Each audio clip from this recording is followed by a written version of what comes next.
I pledge allegiance to the flag of the United States of America and to the republic for which it stands, one nation, under God, indivisible, with liberty and justice for all.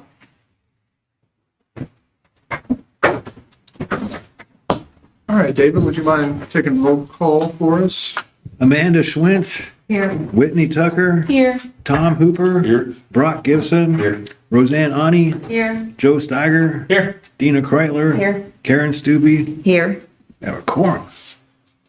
Full house. Yeah. Very sweet. Can I get someone to make a motion to approve the agenda? So moved. I'll second. All in favor? All right. What about the minutes for the previous meeting?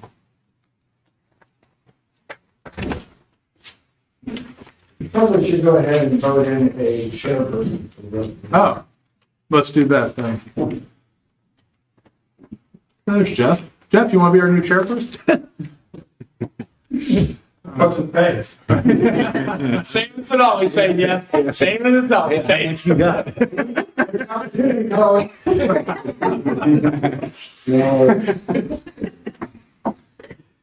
All right. Well, can I get any nominations for a chair?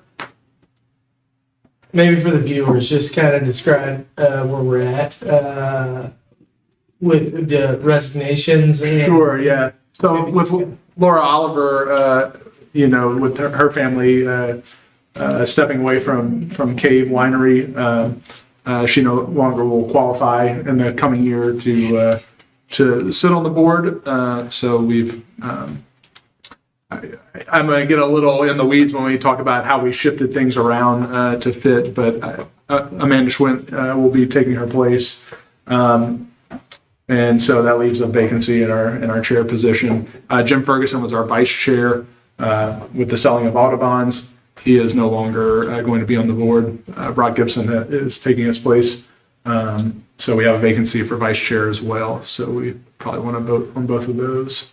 we're glad that Amanda was just appointed and approved by the board. So we're thankful. Thank you, Amanda, for stepping up into the TTC. So thank you for doing that.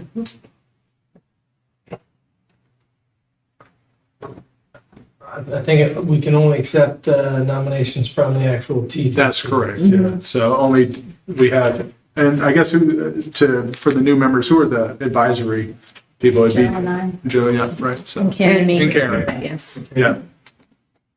So of the people that are on the TTC board, there has to be a nomination for a chairperson. Can I ask a question? Sure. So happy with the appointment of Amanda and Brock taking Jim. Is there no vacancies on the board No anymore? vacancies, there are four. We are full. There's 5 positions, Okay.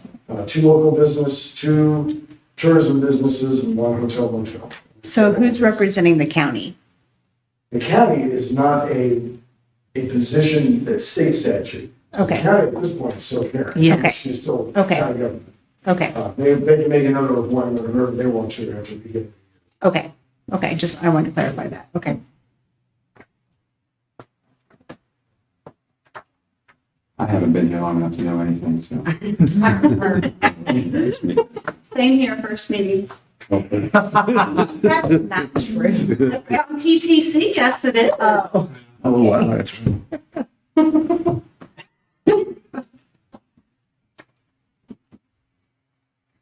So it has to be someone on the panel. It can't be Aaron. You're not volunteering. No. I mean, I will jump into whatever if it will help, then that is the I'll last. nominate Brock Gibson. Well, for vice. She can do that. For vice chair? Yes. Okay. Brock Gibson for vice chair. Are there any seconds? Can you tell me what the other chairs are? It's just chair. the chair. Okay, Chair. the chair. And that person. We got rid of the treasurer position, and we do have a secretary or not? And that we appointed Dave. Yeah, we delegated the authority. But do we still have a secretary position? Yeah, if we do, we never have Yeah. filled it Yeah. for a few years. nominate It's to, basically just president, or chair and vice chair. I have a second for the, Is there a second? Yeah, for Brock's nomination. I would say so. Yeah, we can. all in favor? Aye. Any opposed? Brock Gibson, congratulations. Second.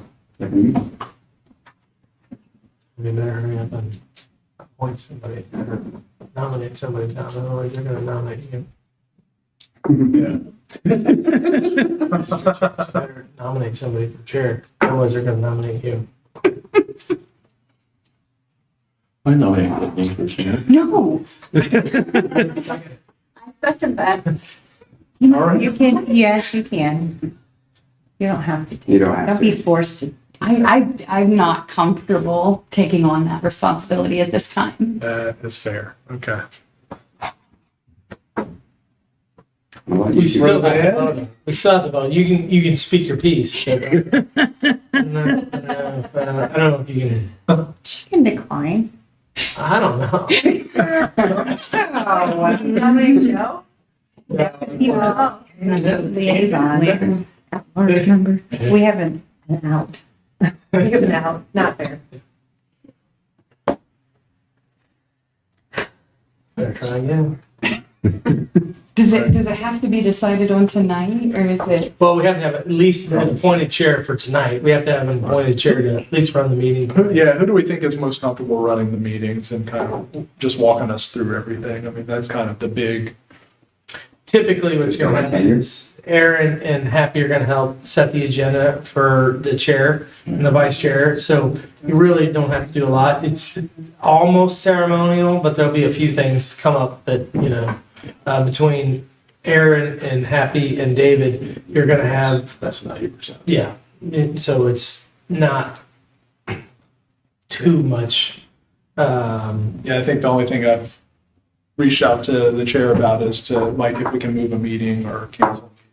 Yeah. So that's kind And of, I'm just backup, right? you're just, You're just- yeah, you're, if the chair is assassinated, then. Oh my. Yeah.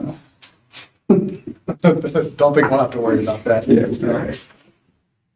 Stakes aren't that high. and it's going to follow the agenda.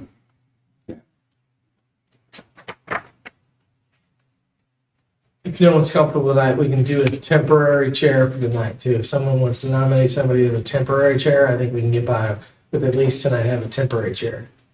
Can our vice chair be our temporary chair tonight? Probably could nominate him and we could probably make it work. Nominate our vice chair to be our chair tonight. Any seconds? I'll second. All in favor? Aye. All opposed? Motion carries. All right, Brock, would you like to? Happy, you okay with that? Oh, Yes. But you gotta move your seat, Brock. You gotta sit up front. Oh, There we go. See, you tried to move earlier. not- Musical chairs. I'm not going to argue. 1 second. Yeah.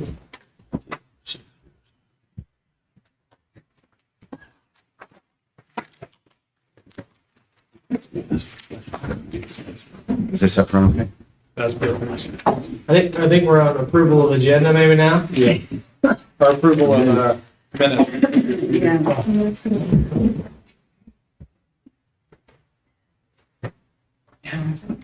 Okay. We did or did not approve the agenda? We approved the agenda. Okay, so we're on approval of meeting minutes. Okay, so do I have a motion to approve the minutes? Some minutes from last week? I'll make Or a last month? motion to approve minutes. Any second? I'm sorry. Second. All in favor? Aye.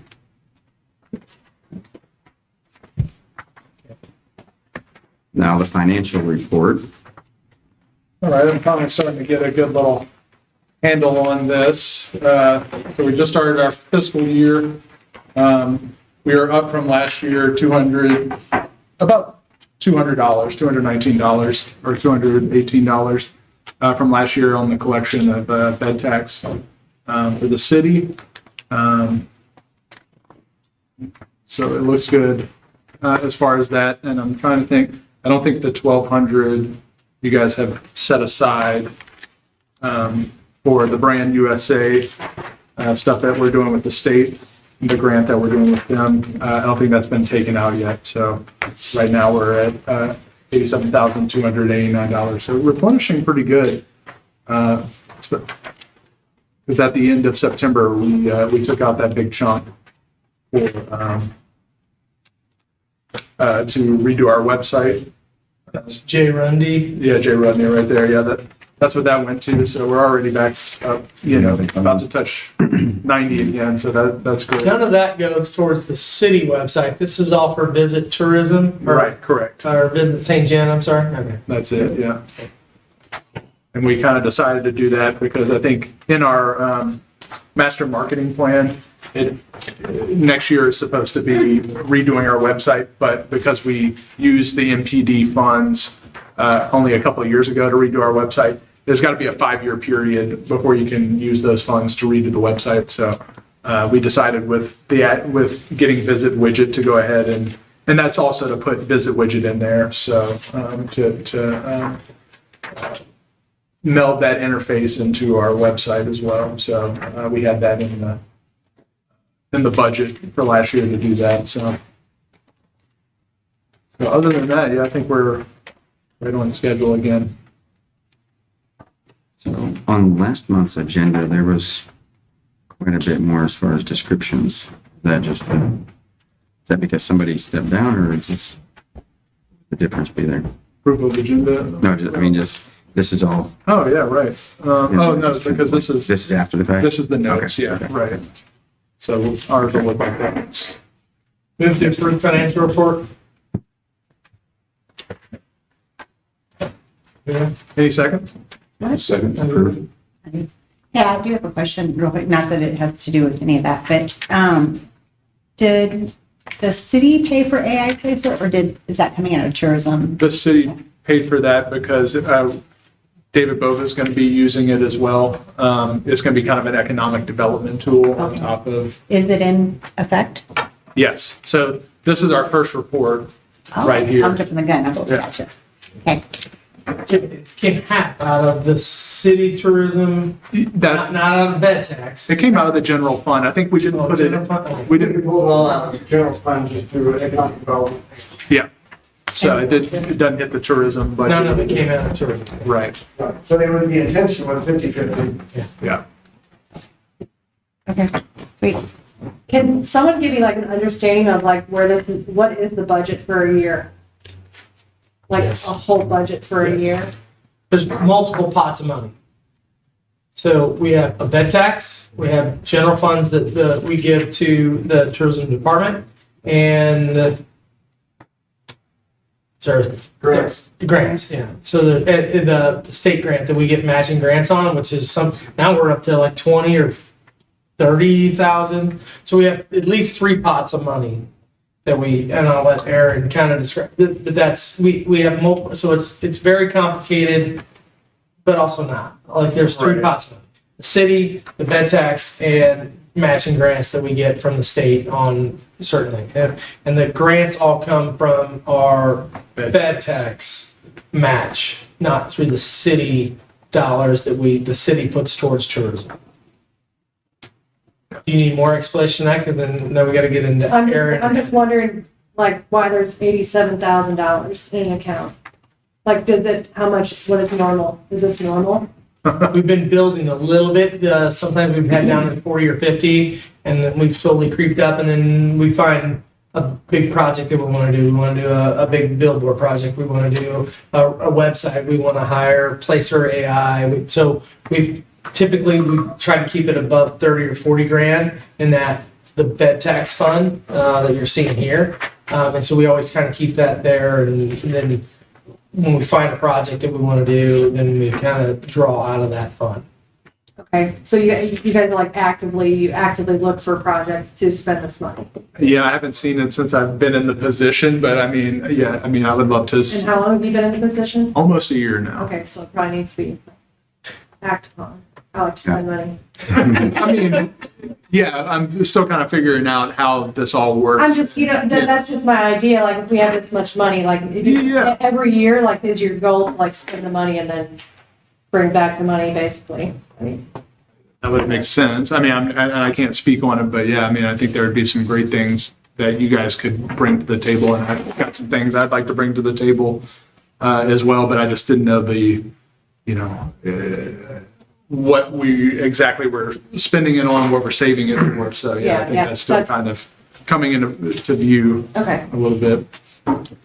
Opportunity. Absolutely. So the financials on this is this is the bed tax of the three Right. pots you talked about. That's the bed tax. That's it. If you look at that one on the landscape page, you can see all the way back to 2007, how much the bed tax is brought in city only. I think back even in 2007, it was that 2%. I think it's always been that 2% number. So you can see how much it brings in per year. And then it shifts up above, and so it shows you fiscal year 15 all the way through 24. And then the city is on a fiscal calendar of October, so we're not on a calendar year. Our fiscal year is October 1st. So a lot of these, the two different funds get mixed up because one of our city calendar is October 1st, but then the state grant is on calendar year. Nope. So it's the fiscal year too? July. Yeah, but then other ones we do, it's on the calendar year. So it gets a little confusing because you have either October 1st or January 1st. Okay. So you have to do that. So, but when you see this one on 24, you can see, and then this year, and this past year, fiscal year of 24, we brought in almost 32,000. So it's very consistent. It's anywhere from 23,000 up to 32,000 on the bed tax. What are those, like, what's the big jump in fiscal year 17 July, $22,000? Is that a grant? Grant match or something? That I wouldn't know. That'd be a collection for sure, but yeah. That's a significant amount. Rock, that was probably increased from the eclipse in Yeah, the 17. eclipse. Yeah, of Oh, Because it really? paid, people came in April, and then the funds didn't get sent into Yeah. the city Yeah. until after that. That was that big bump. That was that many people. Yep. Wow. That's crazy. Why didn't we see the same bump in the most recent one? I think we, Oh, you mean financial? We spent more money than too, so I think we spent some of them, but I wouldn't. We also weren't in totality as long. Yeah. There were other Yeah. options for totality. I think that's a big one. And then, yeah, I mean, there was kind of, And it also was on the weekend, which made a whole difference. Oh, yeah. yeah, right. And was there a tax bump in between 20 and 21? I'm sorry, 21 and 22? Or is that just return from COVID thing or something? Is that, I would say it's a decline of COVID, but It's just, yeah. But when you look at A it, lot of the hotels and bed and breakfasts were closed for COVID. Yeah. Like the Southern was completely closed for a period of time, and that was a chunk of money missing. yeah, but, if you look at that, I mean, I guess outside of that $22,000 bump, I mean, it's been steadily Right. growing, Yeah.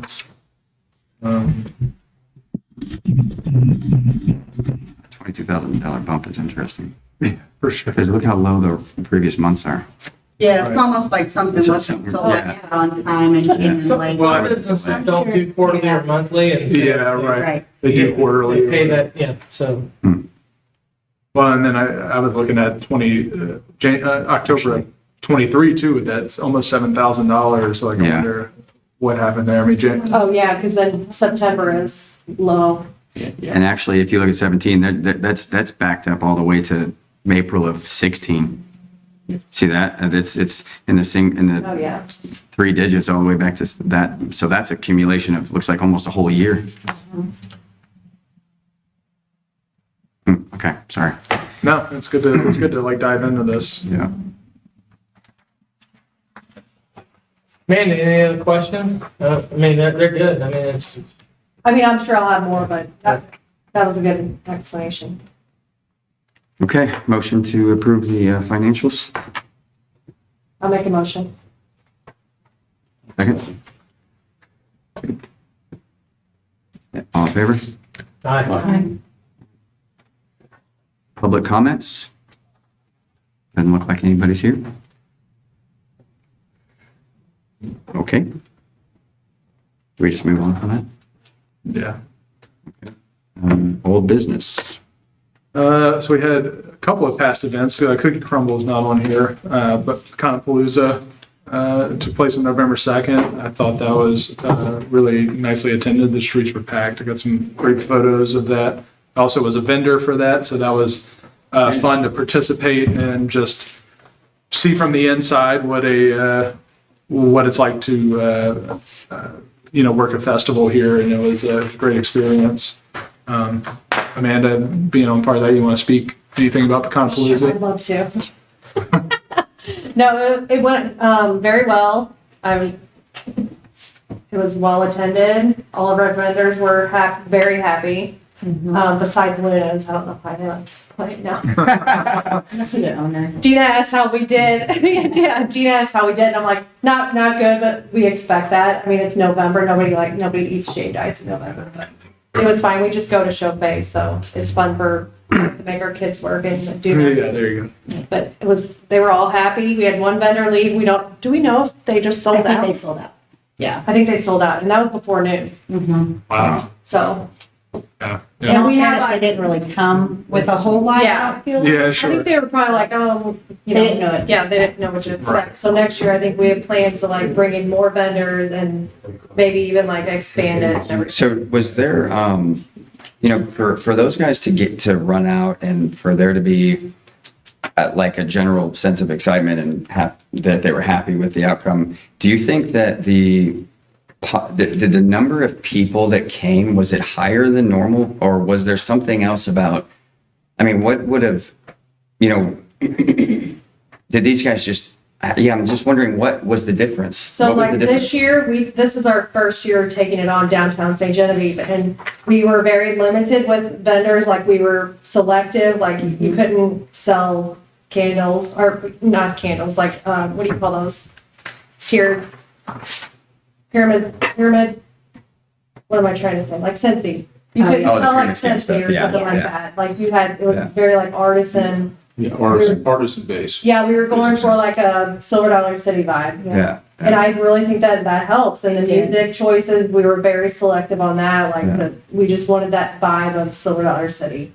We had. Can I interject here, just so people know, Amanda's new to Tourism Council, and she's also representative of the Downtown St. John Group. And so she's speaking on behalf of the Downtown St. John Group, and they're the ones that put on the, Yeah. so just anybody that's viewing tonight, Amanda is one of the organizers for Pecan-Palooza, so she has firsthand knowledge of like what happened for Pecan-Palooza. Right. So- That's why we're excited Yeah. to have her on the Yeah. board. Yeah. 100%. The music choices, everybody loved that. I just think that like the event is just gonna grow every year, just based off the vibe that we gave. And I should have a report on that from Placer. It's a couple of weeks out, so I can only get like the end of October right now. So, Okay, that's cool.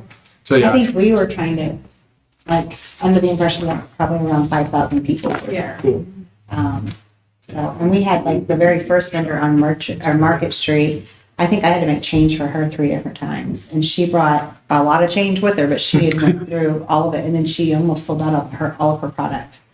So, And then even like, Lawrence at European Entitlements, he said he had a very good day. So like, one end of the Yeah, other. right. Yeah, we had a good weekend. Yeah. yeah, Was it, the weather was perfect too. Yeah. were Yeah. more people buying stuff too? I mean, it almost feels like that people were spending more money than they normally spend. Like I didn't feel like the streets were fuller than any, than normal events. I feel like it was a pretty much the same. I mean, not that it wasn't full, but it wasn't like significantly more full than normal, I feel like, but they spent, but I think that could be kind of traced to what Amanda's saying, like, the quality of the vendor, the Yeah, quality yeah, of okay. the. Yeah. And the event is a considerably smaller event Yeah. than the bigger events in the community. Yeah. Like Georgia Fed or even, so 38 vendors, you said, right? yeah, Was it 38? or even the Honey Festival, it's Yeah. considerably bigger than that, about twice the number of vendors. So Okay. really, for the number of vendors it was a very good event. Well, that's It showed well in the town. People had a good time, a lot of comments of people Yeah, a lot of people from St. Louis down, a lot of people from, 30 minutes out, stuff like A lot that. of people that do weekend at Greyhawk came in. Yeah. People in here. That's a good point too, Tom, because I would have to say that walking the streets all day, I don't think that the bulk of people that were there were locals. No, I agree. No. They You know, were like when you walk definitely through Jernifed, it's lots of Yes, locals. Yeah, yes. we always ask people when they come in where they're visiting from. And it was a lot of within an hour to an hour and a half. Yeah. Fredericktown and Jackson had a lot of people up here too. Yeah, Yeah, I meet some people from Jackson as well. So yeah, no, it was nice, and my wife and I had like a vintage clothing and sold art, and we did really well, So I was ours is more of the niche than normal, and so yeah, it was. So It was they cool always to look see. for something fresh, and that's the thing is, if we vendors that are have fresh product that's unusual, that hasn't been seen by the public, is one of the things that keeps people coming back, because they're going to see something new. Right. And we made it a point to walk around and talk to every vendor, and not one vendor said that they were disappointed. Wow. Not one.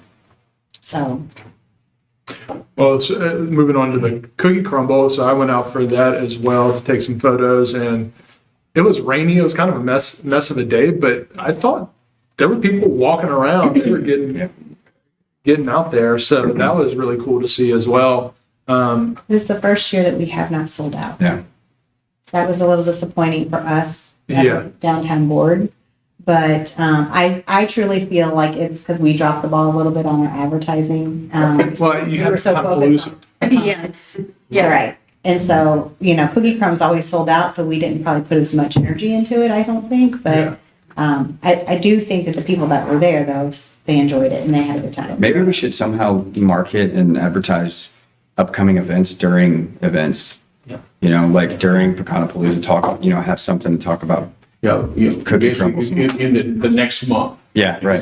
Get some bigger posters Flyers out. or something. Yeah. This coming up in St. Genevieve, 2 or 3 events, boom, Yeah. boom, boom. So I think we try to do that. We try to keep all flyers like consistent and in the community before like an event. So like, for example, Holiday Christmas Festival is coming up and we already have chocolate walk posters out for February. You know what I'm saying? So we try to do that. Sometimes it doesn't work in our favor, but most of the time it does. I mean, I don't feel like we're too sure. Maybe we have even a Saint, I'm just yapping, but maybe we even have like a St. John, almost like have actually a table or a booth or something that has Yeah. like events that we have all year and Good idea.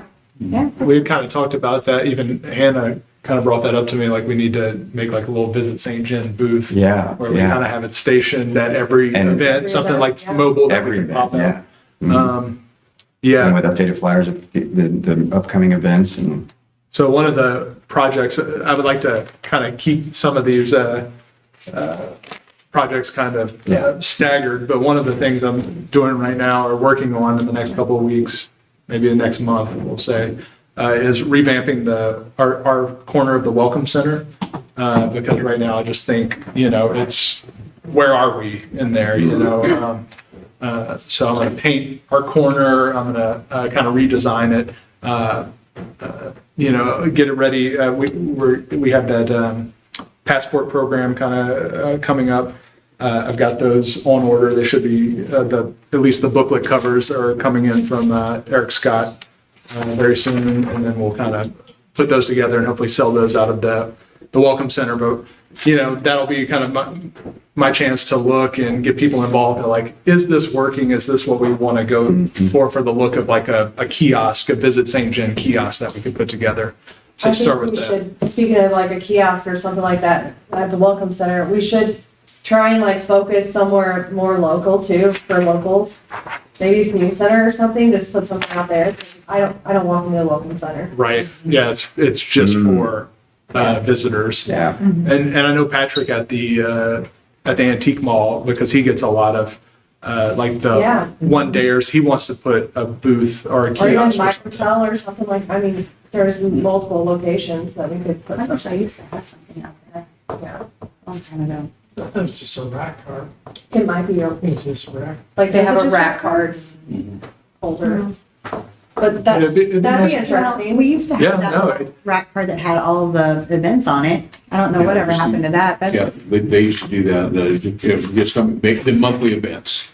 Yeah. We had haven't those in done our that for a shop all while, the I time. guess. Yeah. Basically, the calendar of events, one side was the first 6 months of the year. Yeah. Second side was the It other was like 6 months of the year. off-white, blue lettering. I remember it well. It was Yeah. outdated, that's why it went away. Yeah, right. I mean, that's kind of it, right? We just need to design something fresh and, So And maybe, something eye-catching, because, I mean, obviously, it has to draw your eye to it, or else you're. that's it. Yeah, especially when you walk in, you can't just have like a beige thing in a beige hotel where you walk in and you're like, There's so many different vendors that do like those kiosks, standalone kiosk things. We can probably come up with some really good ideas. what I think is the missed opportunity is we've had so many incredible artisans. Like look at Guy Darrow's brother, Fred, who works at the museum. He carves all of those things out of styrofoam, like the things that the dinosaurs are sitting on and the boots. He carves all that out of styrofoam, and he's there just knocking that stuff out. I mean, why couldn't we use him to do like a little skin for one of our kiosks or something like that, and just design something fun? And I've approached him about it. He definitely would like to do something, or just one of our, Mid-America Barnwood, putting together something like cool vintage looking kiosk or something that just draws people's eyes in. So anyways, I think we could look into the community too to think about how to put something like that together. Maybe me and you can get together and brainstorm some ideas. I love it. Yeah. Because, I mean, we have $87,000. We should probably, that's what was, yeah. we could, I mean, that could be something we could do is help some of our local businesses produce flyers, produce something that they can, like a trifold something, and we could support them with that, We have a wrap card program that we've been doing since we got here. And it's been, we just use the 55 corridor. And we've been doing that every year. Costs are about $1,200 a year for printing and distribution. And we ask people about that, and it more than pays for itself Really. very easily. Yeah, and we already work with, is it CTI or CMI Media? CTM. CTN, that's it. And to get our rack cars distributed, but we need to get something a little bit more permanent. I did something last year, just as like a stopgap. But as we're moving into, as I'm learning the brand of St. John more, and as we, the other part of it is we have, we're working with Blacktop Sailor on our brand that should be launched January 10th is kind of the launch date for that. So we should have a new brand by then. And we're, working with them, just kind of doing big information dumps on, this is all we have, so I've spent the year just kind of making sure I know everything that we have here in St. John and in St. John County, and because we'll need to use the county assets as well to kind of reinforce what we have in the city and vice versa. So yeah, hopefully we'll have a good brand to move off of, but we should definitely start moving on. I mean, we're almost in January, really, we're going to blink and we're going to be in January. So, yeah, some of these things like putting together, I think putting together brochures for our different businesses and stuff like that would be just a huge help. I think that's a great idea. And I think putting together a kiosk for the Welcome Center, or a kiosk also eventually at the water park and stuff like for that. sure. I mean, we Yeah, have anywhere. to, yeah. And then even like have spots where businesses could then put their brochure in that location. Absolutely. Hey, I have And Michael brochures. has always allowed us to do that and put our cards in there as well. Yes, right, okay. All right. talking about the, Yeah, upcoming events, we've got the Holiday Christmas Festival, which really just one of the cool things from that. I know Annette Rolfe does her due diligence, but I got it picked up by a writer for St. Louis Magazine, so she did a free boost for the Holiday Christmas Festival. So that was very, very nice. That went out with their newsletter this past month. So that was very cool. But this will be my first, this also approaching my year one. This will be my first full Holiday Christmas Festival to see. So I will at that point have seen everything that St. John has to offer as far as events. So that's Who puts that one together? Annette Rolfe. Just one? No, lady? she's under the chamber. Oh, she's under the chamber. Okay, well, I didn't know that. Falls under the chamber. That's good to know. But make no mistake, she is the chairperson of Yeah. that. I have zero. Yeah, she's got a dedicated committee that's been working with her for 10 or 15 years. On that one It's event? kind of, it's clockwork. She just. On that event? Yes. yeah? Okay. Yes. One of the, yeah, that would Do they still do a little tourism card? Like, getting a little car for tourism, or does what is Yeah. You she'll probably be contacting you. She was in my office today. She's working on the lineup now. that? Okay, gotcha. Yeah. That's cool. I get my little lead bug up there, my little pen. I'm gonna throw candy. So does that festival have vendors too? I'm not sure really. No. It's mostly more of a musical. It's Oh, okay. Christmas musical that Santa, Hot Chocolate, Lions Oh, Club okay. doing that stuff, Joe. And where's All the this? music It's programs all at the downtown. church. You'll know, Yeah. you're prime corner. Somebody, say Figure is, out. somebody's talking about doing an evening event, like a, That's Oktoberfest. Yeah, We have an evening that was event. for Christmas. La Reveillon. Yeah, Yeah, the state does Yeah. the evening component for it. yeah, so that's kind of cool. So You're talking about the You wanna Wonder Woman. expand on that just a little bit and kind of, Yeah, please. Oh, yeah. So Felix Valley House, we're a state historic site here in St. John, and we interpret the 1830s. So La Reveillon, the 1830s French Christmas celebration. So we open the house. It's free for anybody to come. It's candlelit tours. We have our interpreters in period dress. And then we talk about La Reveillon, which is kind of the feast and the celebration after midnight mass on Christmas Eve in the French community. So people get to come in for free, see the house lit up with candles, taste some of the desserts that are period correct. This year we've expanded it to the Shaw House right across the street. So we'll have the desserts and tables and hot cocoa set up in the courtyard, which will be lit by candles as well. So it's kind of like a little bit bigger of a process. But then we thought it was a really good way to kind of end the day. You get that experience with the French Christmas music and some treats. And What's it called again? La Reveillon. Okay. That's very cool. I'm gonna try This this. is the first year that we're having living history demonstrations going on during the Christmas festival, Okay, only on Saturday, but the Linden House is open from 12 to 5 and it has not been open. Is there co-marketing with that? It's listed on the Christmas. Right, yeah. Hey, both things Program. are listed on Yeah. that program. Cool. That's exciting. Awesome. Here, I have a couple things. I just want to let you guys know that Winter Music Series goes live on Thursday, Wow. Okay. this Thursday. So all tickets will be for sale starting then. It doesn't kick off till February, but I just wanted to make sure that people knew that it goes live. And then the Downtown St. John group is doing the Gnome for the Holidays. It's kind of our way of giving back to all of the businesses in the downtown area or in St. John City and County. Who always participate in our events and give to whatever we need them to give to. But it's basically a punch or a stamp card. Yeah. It has 12 gnomes on it. And then if you go to any restaurant, any shop, I think even by like the community center is on there, the River Rapids is on there. If you make a purchase and they stamp that gnome, if you get 12 gnomes, you drop it in my mailbox at the chamber, and then we do a drawing for a huge, big community basket that the downtown residents dedicated funds for. Cool. So I don't remember that basket was over $500 or. Well, we said we're gonna go to every business downtown. I think every business Every business. and every restaurant and spend up to $700. Yeah, up to $700.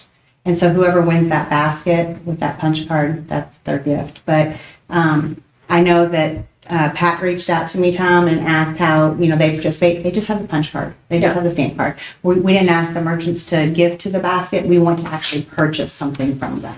Because they do our cookie crumb, they do our chocolate walk, they do Moonlight Madness. They do all those things throughout the year for us, and we want to give back. So it's going to run from November 30th through December 21st. So they have all those weeks to purchase and fill up their card and then drop their card in our mailbox December 31st? through December 21st. And then we're going to draw on the 22nd, draw the winner of that on the 22nd. And where do they get the cards from?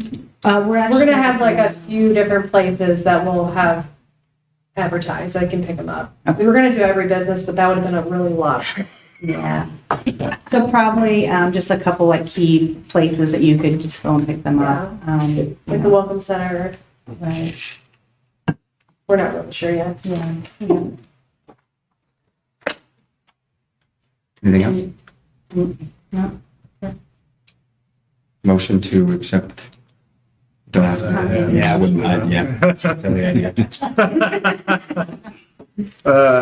All right, well, I'll jump into the tourism director report. We finally have some data to take a look at, so this is pretty exciting. We got our first PPC report for the MMG grant from McDaniel's Marketing. So let's take a look at that first. And I will preface it to say that this money is a matching grant from the state, and the state requires you to spend it 50 miles outside of your home radius. So at least Cape Girardeau, St. Louis sort of area. And McDaniel's came up with a strategy and kind of came up with the places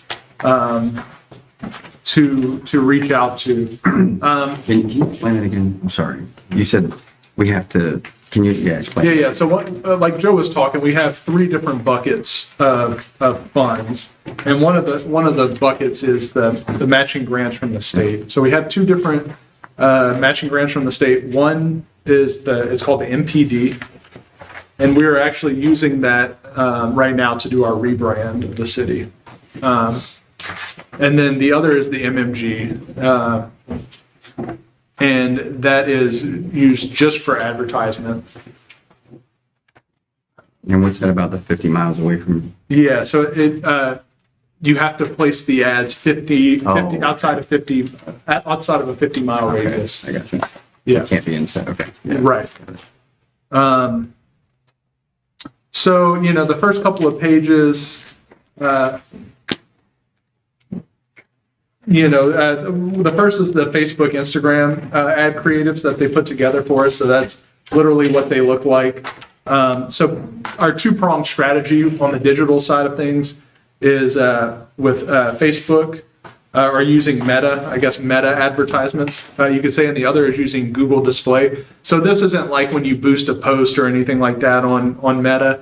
This is you're actually paying for to be placed in people's feeds. So this is what they're doing. So all the stuff that we're doing to boost post is a separate thing.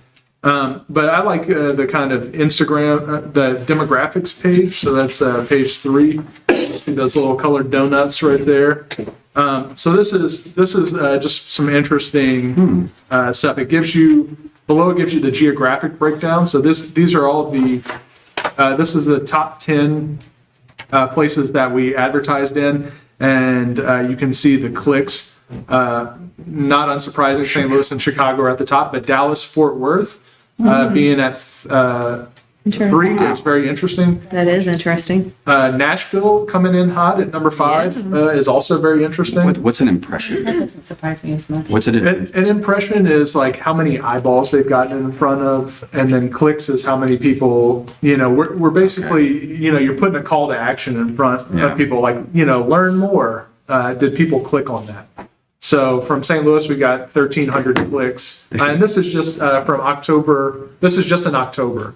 So from October 1st to October 31st, these are all the people that have kind of been. Does this fit with your idea of the ladies' weekend, mom and daughter weekend? Does this kind of fit in like with that demographic or whatever you want to call it?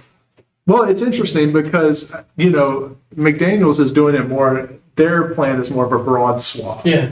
And if you look at the gender breakdown, I mean, it's almost half and half men and women, which is interesting because our Instagram and our Facebook is almost 80% women. Really? Yeah. But this was 50-50. This was 50-50. So that was very interesting. And then the age breakdown, again, McDaniel's is going for a broad swath here, which I appreciate. And it's good to have that sort of prong to kind of see what new markets we can test out. But I mean, you see the 45 to 54 year age bracket coming strong at 40%, but 35 to 44 is 30%.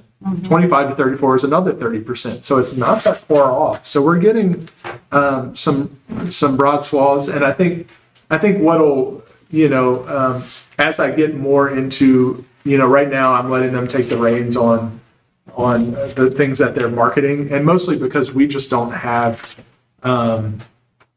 the content library that I want. And so, they came out and took photos to help us kind of do an initial sort of content boost. But, now that I've kind of gotten into place, I started going out to all the festivals and taking photos and things like that. So we'll be able to really kind of hone in as this year progresses. So that'll be exciting. But yeah, I was surprised by, some of this data. This is definitely interesting. I'd love to see, if we do see an uptick in visitors from Dallas Fort Worth and what that would look like. And so, yeah, I think. So that I did I just divided these to see what the rates were because, out of 43,823, 1,300 clicked on it. So that was 2.69%, which is obviously the highest. The rest of them are Chicago is 1.76. Dallas was 1.33, Kansas City was 1.72, and then Nashville was 1.03. So not a lot. obviously, yeah, it's pretty, what you would expect probably. Yeah, I guess. And this is the first month of this, right? This is it. So every month, you should see an increase because if you get in front of people 3 times, they're gonna click on it more likely. So Exactly. I'd like to see what this is gonna do in 3 months. Yeah, and I think this will come to us every month. I think, I have the Placer AI data. I think I'll probably end up doing a quarterly report eventually with the Placer stuff. But yeah, and this is just our Facebook, Instagram. If you scroll to the next couple of pages, you had the Google demographics breakdown, and that tells a different story, which is pretty interesting as well. So the gender breakdown is a little bit more as you would expect. It's close to 60% female, 40% male. And the age breakdowns actually really favored. Our highest breakdown on the Google display clicks was 25 to 34, 32%. And then you have almost 32% in the 35 to 44 year old range. And then it Dallas, that's crazy. and Dallas is number one. And again, I think, Brock, if you do the math, there's probably the conversion on that's probably not incredible, Yeah, but the right. amount of impressions, Yeah, I wonder why they're marketing that far away. Did they had to have put Dallas. They had to. Oh no, it's Dallas is 11 hours. No, Yeah, it's like 11 hours to drive to I'm Dallas. not driving to Dallas. That's probably the farthest of all these actually.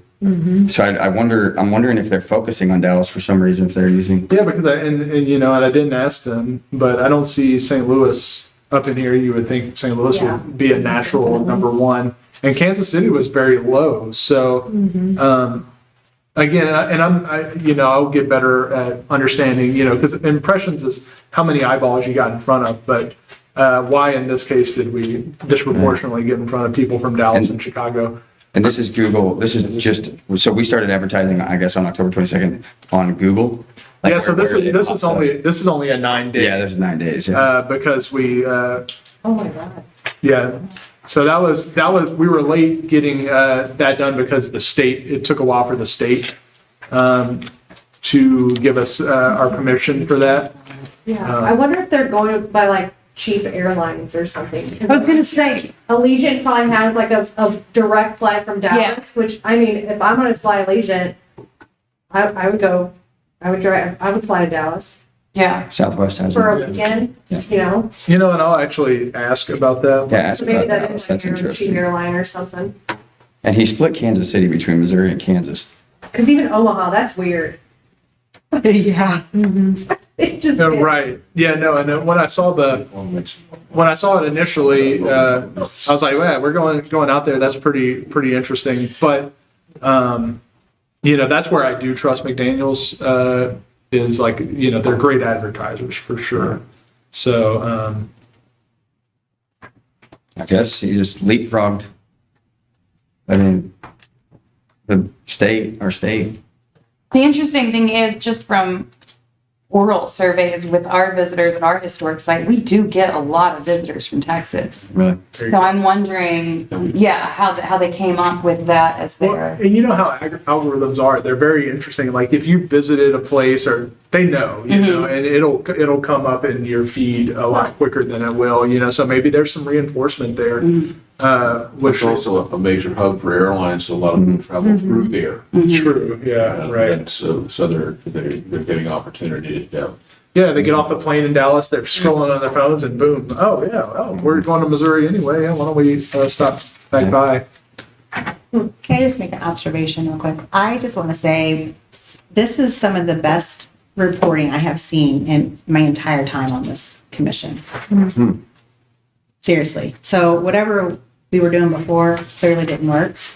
And whatever we're doing now, I think is working. So good job.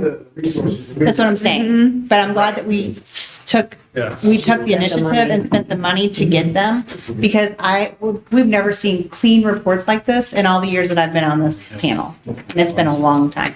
Right. So good job. No, it's great, it's great to see it. You know, kudos to the Board of Aldermen for, Say it out loud. Like, well, see, the thing is, we have more funds available now to be able to do this, which makes a big difference. And also we have, technology has changed dramatically.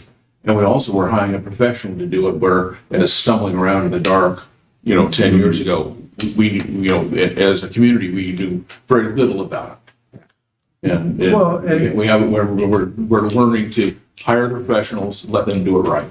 yeah. Right, that's what I'm saying. I'm glad that we took the initiative and spent the money. It's amazing. And yeah, and you know, being in this position, it's for one person, it is a lot. So this is an incredible tool in the tool chest for everybody involved.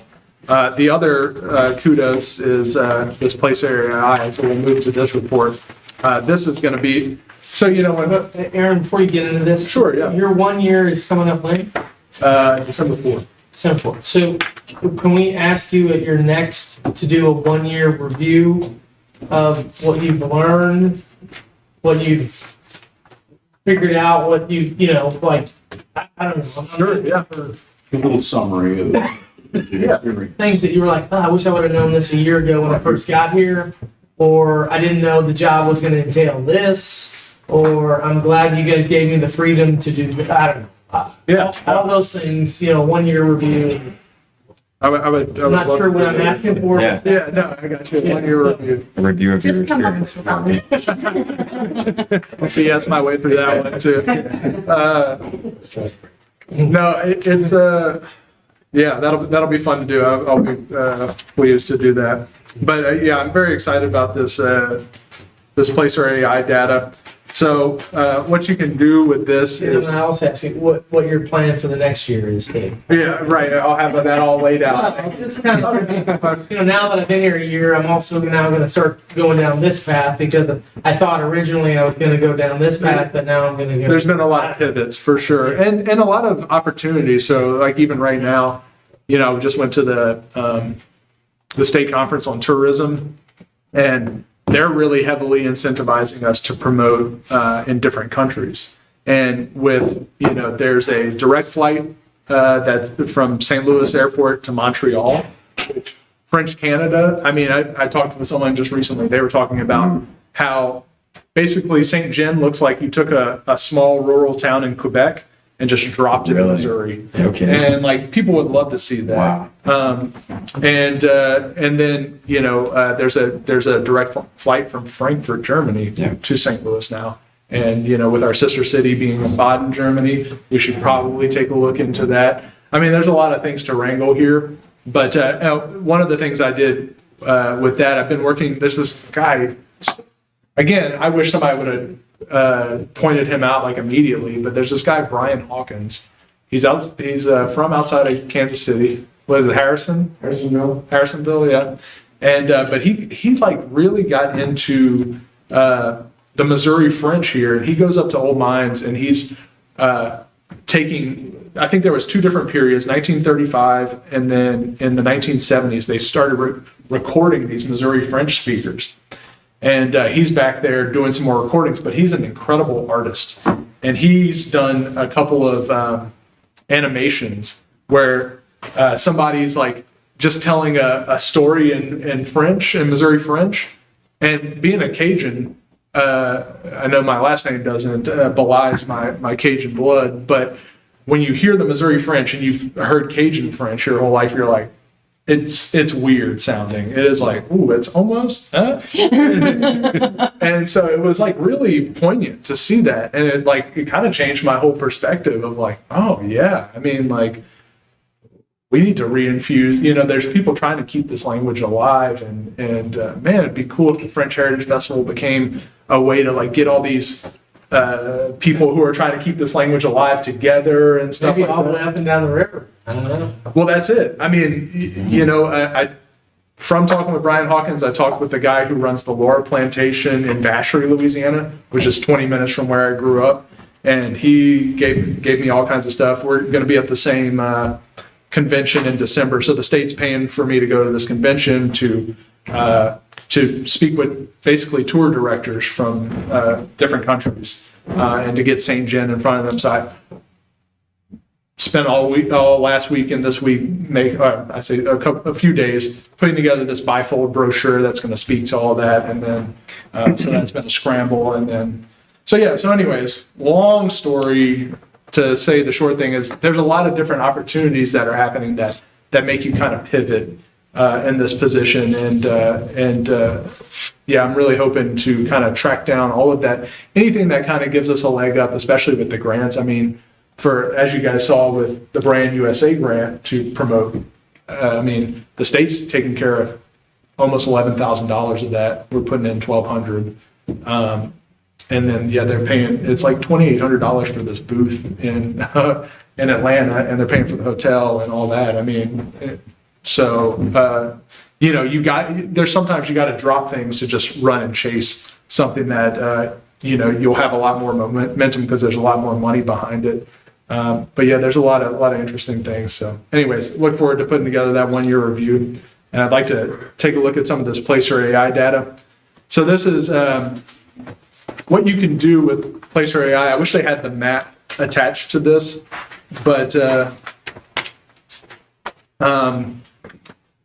what you can do is basically geofence an area. So what I did is I created this downtown St. John geofence where I basically went around ASL Pewter. I went down Merchant, went down Market, geofenced all the restaurants in there, all the way to Danny's. Down Merchant, all the way to Audubon's, went over all the way down to Stella and Me, or all the way down really to Patrick's Place, and then came back, grabbed the Antique Mall, the Welcome Center, grabbed Lawrence Place, and then went back up Market to kind of encapsulate this area. So this is the data that you're seeing, and after I printed all 9 of these sheets for you guys, I realized you could filter the data even farther down. So this is just aggregate data of the visits throughout the year. So the top number, so the right number is 2024, the left number is 2023. So we've gone up 14,000 visits. That is not the number of visitors. You'll see that down a little bit. The visitors. So did we have to turn this on in 2023, or can they just go back and see it? They have it all the way back to 2017. That is strange. So they've been aggregating this I've been data. watching you since I'm saying, 2017. Well, it's not as nefarious as you think, because we do have some privacy I think laws. it is. Well, this is how they give the data. So they can't watch all of our phones. So that's great. Yet. Yeah, right. Well, they can, but they don't. Yes. So basically, they take all of they take basically like a small sample size of the population, and they extrapolate the data. But when you look at, so for this area, and I didn't even put Moses Austin Park in there, it gave me 9.2 thousand people for Jour de Fête. So I think that's, if you're not including Moses Austin Park. Is that pretty close? I would imagine that's decently close. It was 8.4 last year. Yeah. So it's pretty scary accurate, and they don't have to like, So do they make up for what they expect the law, like like, let's say they expect 10% of the population to not have the tracking on, do they make up for that? I would imagine so. I mean, we just sat through. Algorithm based on what population, Yeah. like what census data shows. So this is what they expect the true number to be? Yes. Okay. So, and what's even more encouraging, so I really like the visitors, right? So these are unique visitors. The visits is how many times have these unique visitors visited our downtown area. What's encouraging though is when I put the filter on, so if you look at the visitors, you see we've gone up 4,500 visitors from last year. When I filtered it down to just include visitors from outside of a 30-mile radius, it went down from 84 to 50.2 thousand in 2023 and up to 54.3 thousand. So out of that 4.5 thousand new visitors, 4.1 thousand were from outside of the area, and that's been my focus since I've been here. So we can actually see like an uptick from that. So. Not a ton of people, but I think for a first year where we haven't had this kind of level of detail in our marketing efforts. And, what's great is for us, McDaniels is kind of working in the background. They're constantly like, hey, we need this, but we've outsourced that. So there's a constant St. John presence with our Instagram. Hannah's constantly posting and keeping that St. John presence. So hopefully we'll see that start to really snowball. Can we see the data from 2017? Yeah, we could. Is that okay? Yeah. Can we look at that next month? Sure. Or even like 21, like do some I'd love- comparison. Just pull it all. I mean, I'd love to see the trends of all this stuff. Yeah. And you're probably gonna go over this visitor journey, but can you explain that? I just don't understand how. Yeah. So that's interesting. And real quick before we go to the next, get off the first page. So if you look at our year over year, so we're up this year 4.6% over last year. We're up 1.3% over 2022, which we were negative last year over 2022. So 2023 over 2022, we were down 3.2%. And then so you can kind of see from those year over years what we compare to that. And you could probably, you being a good numbers guy, you could probably extrapolate that. But I will get that 2017 data. Let me go. You guys can take a look at some of this. A lot of this, like the potential market sort of stuff. These are like things that it's the potential market. It's who's in the area, who's traveling through the area that we could capture, but it's not our captured market. And I guess I should have included the captured market, but Should we be sharing this with the public in some way? I mean, like posting it online or something and showing the trends?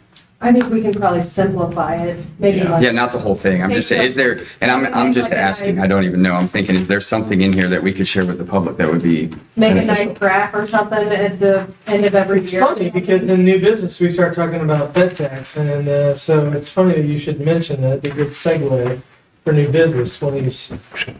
Yeah. because anyways, my head goes a million different ways, but I mean, I feel like we could, put that, of course, I'd like to couch it in like the importance of tourism and stuff like that. But I mean, I think it's great to see. I'm not suggesting that's a good idea. I'm just thinking about it, I don't know. Yeah. Well, and I would love to put together this because a lot of this information is so good for our businesses to see, like, you'll see like where people are coming from. So, anyways, well, let's look at the visitor journey page. So this kind of changed again when I changed it to outside of a 30-mile radius, but basically it's saying where, and I'm going to have to get some clarification on this, but basically 32% of people who who visit leave from home to come to downtown. Now this isn't, this is not limited to any miles outside of the area, but they do, and forget how they said they did that. They do a good job of filtering out the locals, you know. Depends on how long your phone is in one location. Right. So if your phone is within a certain distance downtown for a long period of time, they're gonna understand that you're a local. But if it's from a other distance and it's only short time periods, then it will count as a visitor. So, So does, go ahead. does this mean that 2.9% of the people that leave downtown are going to Ciro's?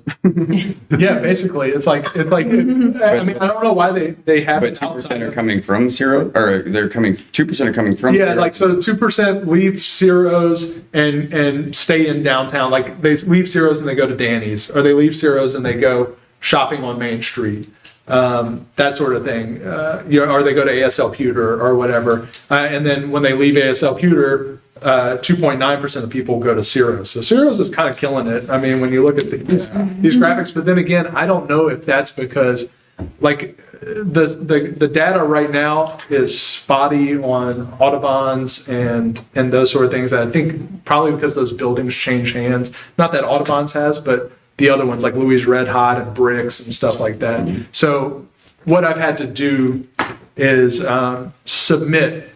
individually submit all of these businesses to them, and then they're going to populate that, and they're going to aggregate that data for that. So this is just kind of a preliminary report. I think it's going to look a lot different once we have everything plugged in. Aaron, couldn't that also be too, their hours of operation, maybe? Because they're not always open Sure. 7 days a week or I something. mean, it'll be interesting. I think it has to do with just, again, the kind of dearth of like these long periods of not having people there, you know what I mean, or being We have closed. this for all of St. Genevieve, right? Not just downtown? Well, right now, I mean, yes, it's for like the county. Like I can geofence the county, which I will do, and I'll have reports for like Chalmette, Charlottesville, Chateau, that sort of thing. But yeah. How much are you charging them for that? Charging who? Oh, yeah. Well, the chamber is going to really take the load of everything. I'm just joking. You two like talk before the meeting? No. Somebody gets you. I think you can vote. Oh, right. So, no, I think, I noticed this thing stops at 7 PM.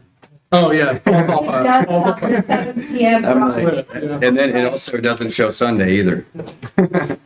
Sunday's out. Yep. Okay, what is the other cool? This is all really. So what's the duration is what? So 15 to 20 minutes?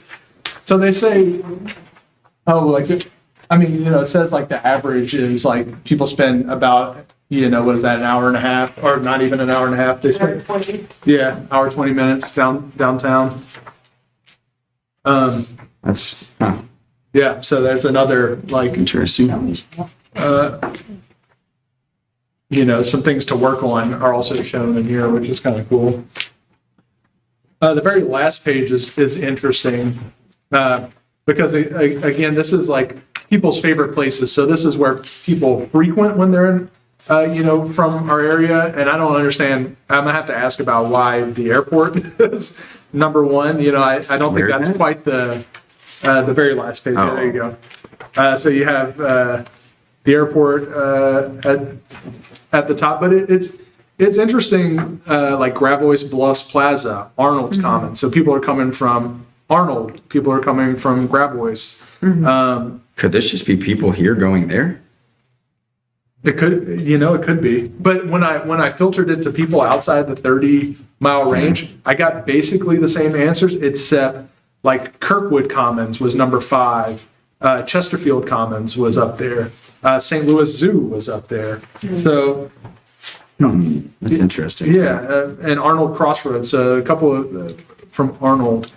So, Often stops they make on the way down here or leaving here, stopping at grocery stores. Yeah, these, except for number 1, 2 through 10, I go very. yeah, right, Yeah, I was gonna exactly. say this is. So that's where I get Just like, in the last 2 weeks, I've been to probably all of them, including Zeros. yes. Yeah. For sure. So no, yeah, and I think, next time what I'll probably do is just print the outside of the 30-mile radius And we'll keep getting better at learning how to filter Yeah, stuff yeah, out. yeah. We'll find the reports that are most meaningful. We'll find the reports that are most meaningful. Yeah, right. We'll get a report on everything. Right. Yeah, and this is just the overview. There's some really like stuff that we could dive deep on. I think me and David will sit through our tutorial on this tomorrow, actually. So we'll become masters over the year. But I think it's encouraging stuff. I think it's cool to know. Is this the first month we've had this? This is the first month we've had this. Wow. Yeah, and in fact, it's the first half week we've had this. So, Wow. yeah, so this Brand is, new stuff. Huh? it's brand new. Yeah. So that's all exciting stuff. And not to steal the thunder, Brock, but if we could move to new business, I wanted to put the bed tax on there. So, one, I was at the state conference for tourism. Trish Ersfeld from Perryville and I had a long moment to talk. And unbeknownst to me, but thank God, she's had this plan cooking for the past 2 years of they need to add VRBOs and Airbnbs into their bed tax language with the state. And we need bed tax language for our county and also to be able to raise the bed tax in the city. So when Trish approached Rick Francis about this, he was like, well, I'd like to draft something up for St. John too, because I don't want it just to be one-sided. So they actually had all this language already drafted and ready to go. And I just happened to talk with Trish, and she told me what was going on, and she had spoken with Bryant Wolfen Amanda, are you familiar with what's going on here? You're new to this committee, but are you familiar with the bed tax with city, county, statewide? For the most part, yeah.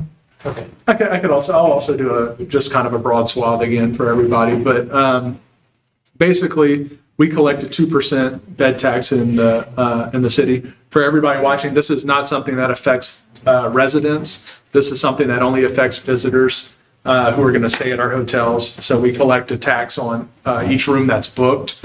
It's at 2% for the city. We have nothing like that for the county yet. And in fact, the language with the state has no mechanism for us. If we did institute it in the county, it would be a 1% bed tax and it would have to stay at 1%. We couldn't progressively go up for there. We couldn't say, hey, this is working. Let's bump it up to a 3% bed tax or a 5% bed tax.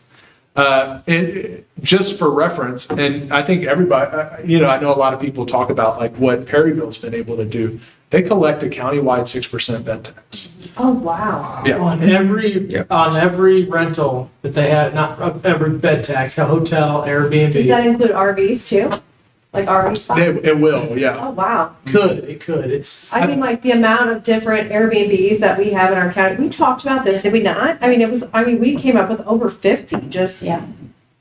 It's a So, lot. yeah, and So you saw the bed tax that we collect now. It's about 30 grand a year.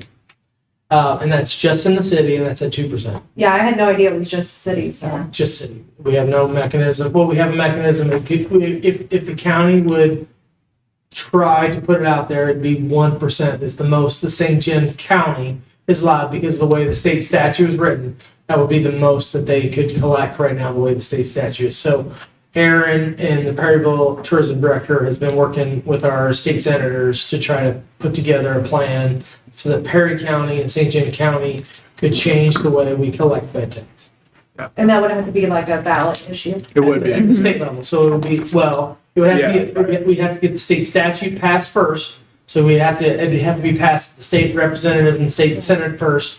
And then we could put it on the ballot here locally because it's a Hancock Amendment type issue. It's a tax. But then we'll be allowed to put it to the voters to raise these taxes for bed taxes countywide up to, I think, 6%. I think Is that the max? That's the number that they put on the. We don't have to. We can start at 2%, 1%. We can start we can start wherever we want. Yeah. But we could then, right now, there is no combined tax. It's just city only right now, and the county could do up to a 1%. But now this state statute would change it that both Perry County and St. John County could change the way that they collect bed tax up to 6%. So that takes this number that we were looking at earlier that seems high and makes it. Well, and that would also be, it can be changed by elections to increase it from time to time if it was felt necessary, up to that maximum. Yeah, or decrease. Or it's stated 2% for countywide or. So was Trish, were they hoping to get that passed through the state? So Like, it's I know they go into like vacation mode. right, yeah. So the rush when I talked to Trish was that we needed, I think December 1st is like when it opens to like, put that in. You want to get that language like in there. Otherwise, it's going to just be down the list. Yeah. So, I think did we talk did they already want to have that in? December 1st is when they can do it. That's what they're planning on. Okay, so that's going to be it. So we'll see how it goes from there. I think if it does get in there and we have the opportunity to increase that bed tax, we have to educate the public 100%. that they know that this is not on them. This is for the visitor. It's not for the individual who lives here. And I think we were kind of talking about like, how do we do that? What are the rules against us? I don't think you guys can, but We can as that's the where city. we would come in. Okay, so the TTC could No, do it? the chamber. The chamber could do it. Okay, perfect. Yeah, we Well, you did know, that like for downtown St. Propest. Genevieve, like, On St. John. I think you pull a couple different entities to Yeah. support it. Right. But I know chamber, we have talked about this as a board a couple different times. So I don't think that that's going to be anything that we would have to support. Sure. So That's excellent. that's myself speaking. Yeah, right. And I'd probably be careful saying that locals don't pay it, because if a local stays in a local Yes. Airbnb, they are going to pay it. Yeah, they will. So it's just generally visitors, because generally it's. And on your point, Brock, you're absolutely right. If you're coming across state, right, you're still potentially taxing them. The majority of our tourists are Missourians, Yeah. right? We saw the Dallas thing tonight. So we might get a few people from Texas, we get people from Illinois and Kentucky and stuff, but it's still a tax on Missouri. And so Right. I'm a little conservative, and so I don't like taxes, right? But at the same time, I also feel this is one of those unique taxes where if you're a out-of-town guest, out-of-town visitor, out-of-town tourist, you're paying some sales tax here and there, yes, but you're not paying for all the amenities that we're providing you to come here. And so and this is how I try to justify it, I guess, in my own mind. There's not a toll booth at the city that says, okay, you're a tourist and you need to pay $10 because we're going to maintain the streets for you. We're going to put on events for you. We're going to maintain hotels and Airbnbs for you. Like, we don't have those taxes for those people or those fees. I don't want to call it a tax because that would be a fee. And so in my mind, I try to justify this implementation of a tax to somebody that's a Missourian, that's just maybe Fredericktown or Kansas City. And that's how I think of it, because they really don't feel like they pay their fair share when they're doing that. And this is one way for them to offset the amenities that we provide them when they come here. It's for them anyway, like you're saying. It's absolutely, like, everything that we're doing here is going right back to them. We're trying to accommodate them and make their experience better. Well, and I think it's gonna add to the diversity of what we can offer, right? So like the people that have these interesting little Airbnbs and stuff like that, you know what I mean? We're gonna be marketing more to the town and to the county in general, and hopefully, boosting the amount of people staying here. And so, again, hopefully, we take a little bit more from the tourists to kind of raise everybody's ship, so. And I can add that the county's going to do a letter of support for, Excellent. that particular legislation. So we're working on that. So I just want to let you know that the county is going to do a letter for that. Thanks so much, Karen, appreciate it. Do we, is the plan to go, so once it gets through the state, at that point, do we decide what rate we want to go with and how we're going to present it and what's going to go on the ballot? think that sounds about right. Can I ask when the bed tax first was on the ballot for the city, how much did it pass by? It failed the first time. Oh, it did? Mhm. Interesting. And then it passed the second time. There are people that Failed oppose it. twice in the county? It failed twice in the county.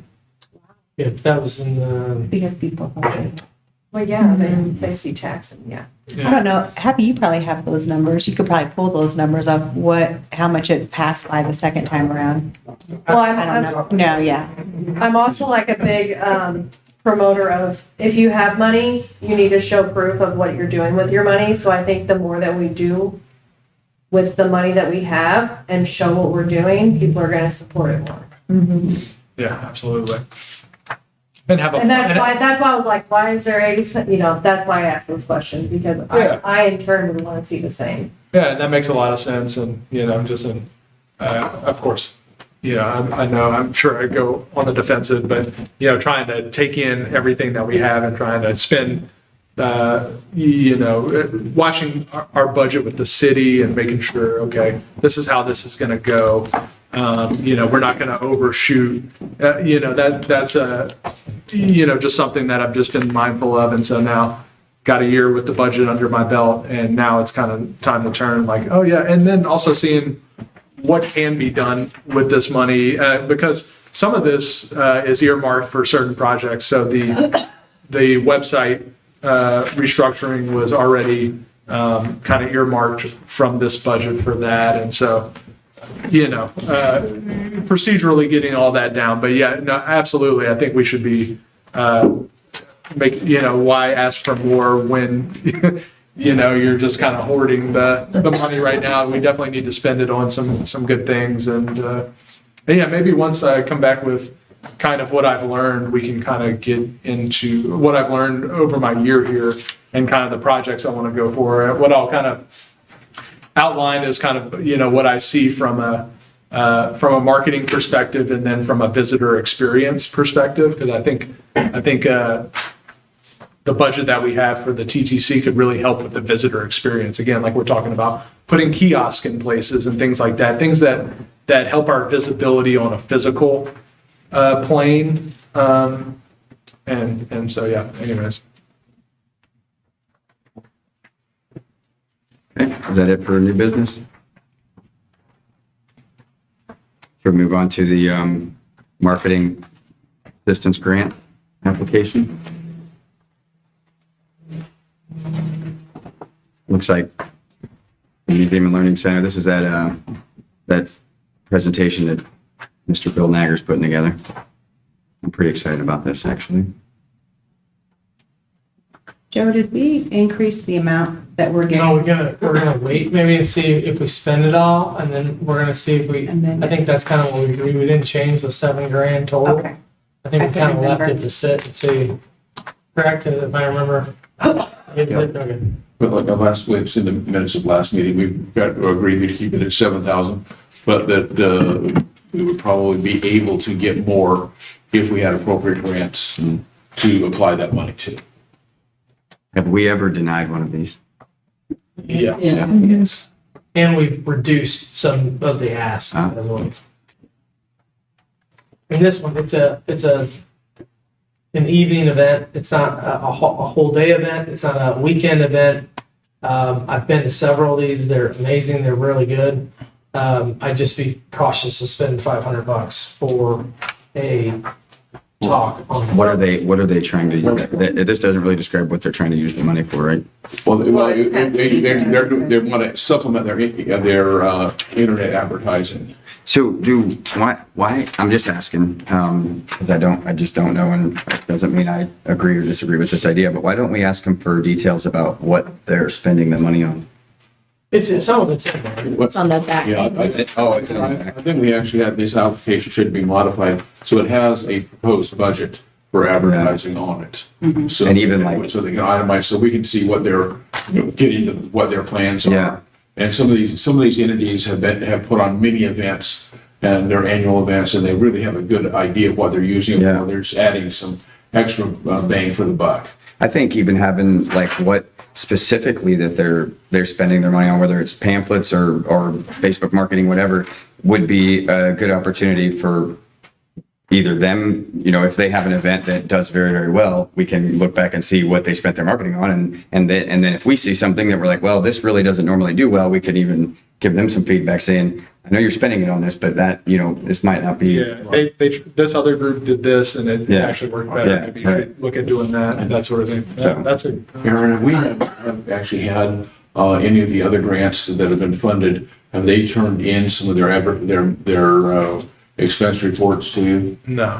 The Fair Board did, I can tell you that. for sure. Okay, yeah, that's right. No, I'm sorry. Karen Yeah, gave me. I made sure that. Yeah, I couldn't, I think we need to have maybe a form that we could give to them to remind them that a certain number of days after the event, that needs to be turned back in. sure. And we just think that, I don't think unless you do it as a reimbursement, we don't get that feedback. As, getting it up front, it's hard to get stuff back from them. Yeah. We did on the rally, the car rally, Right. we got some information back on that, but it wasn't as detailed as we Right, hoped. but also if they don't fill it out for this, for one grant, they shouldn't be available to apply for another one until that one's completed. Yeah, okay. I agree.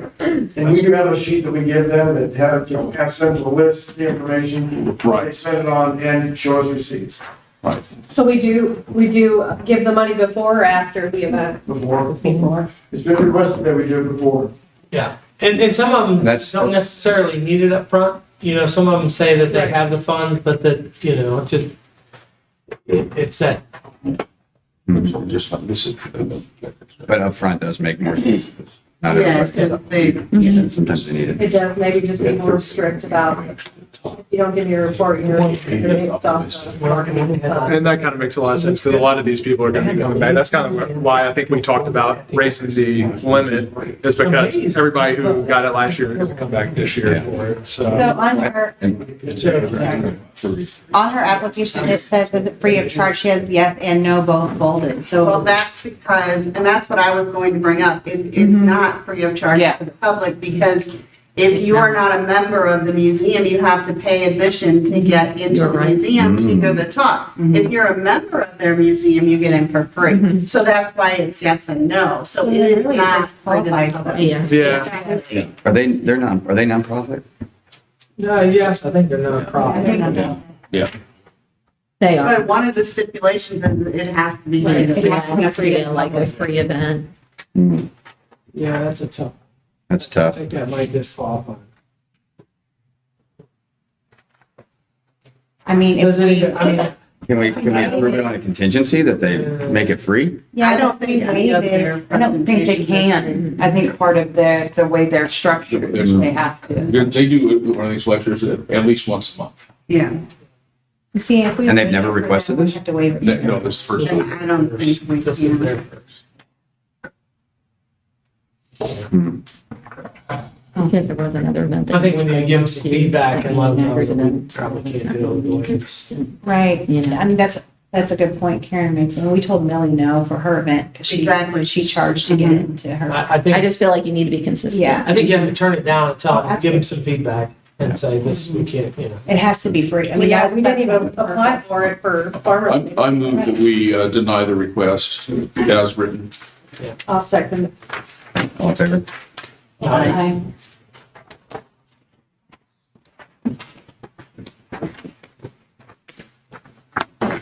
It's not because we don't love you. Yeah, it's just, Yeah, no, the talks are great. It just doesn't, the standard we Yeah, set. yeah, it's just a. Yeah, we have Guideline. protocol that we have to follow too. So. and they do events there that probably would fit. But not if they always show your fee. So do we make a motion for that? Yeah, it's already passed. Oh, yeah, we already did that, didn't we? Yeah. To adjourn? Second. All right, all in favor? Nice job, Rob. Thanks. Yeah. Yeah.